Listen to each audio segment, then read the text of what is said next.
First of all ஐபிஎல்ல ராட்சசர்கள் வந்து அலௌடுங்கிறதே எனக்கு இப்பதான் தெரியுது கொஞ்ச நாளா. மனிதர்கள் தான் ஆடலாம்னு நினைச்சேன். ஷார்ட்டா ஒரு பிளம்பா இருக்கிற ஒரு ராட்சசர் வந்து 6 6 அடிச்சுருக்காரு. அதுல என்னெல்லாம் யோசிச்சேன்னா, சில இங்கிலீஷ் புது வார்த்தைகள்லாம் தோணுச்சு. சென்சேஷனல் அதெல்லாம் வந்து சிக்ஸேஷனல், கன்சேஷனல் அப்படின்னா அப்ப 6லும் வாழ்வு, 100லும் வாழ்வு. 6 6 ஆச்சு 100க்கு போறாரு இல்லையா? அது 2 தோணுச்சு.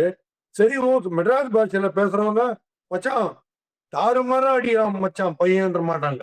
6 மாறா அடிக்கிறான். 6 6 அடிக்கிறான். அப்படின்னு சொல்லி 6 மாறுன்னு ஒரு புது வார்த்தை.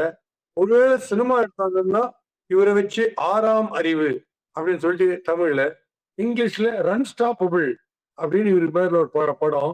அதுக்கப்புறம் என்னலாம்னு பார்த்தா, இவருடைய அடிக்கிற சிக்ஸ் பார்த்து எஸ்ஆர்எச் உடைய சியர் கேர்ள்ஸ் இருக்காங்கல்ல, அவங்க சிரிச்சுன்னு டான்ஸ் ஆடுறாங்க.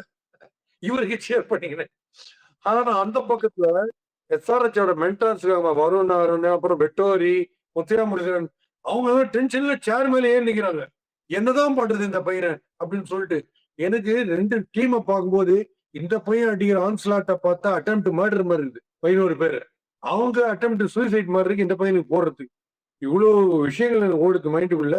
பட் இந்த சூரியவம்சின்ற ஒரு ஜீனியஸ் அவர் வந்து வாழ்க்கையில நாம பிறந்ததே சிக்ஸ் அடிக்கிறதுக்கு தான்.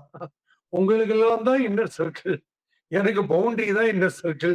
அதை நான் தாண்டணும் எல்லா பாரம் அப்படின்னு சொல்லிட்டு is a delight, is a dynamite, is a வால்கானோ. இதுக்கு மேல எதுவுமே இல்லை சொல்றதுக்கு. அடுத்த வர போற மேட்சுக்காக நான் சேர்த்து சொல்லிட்டேன்.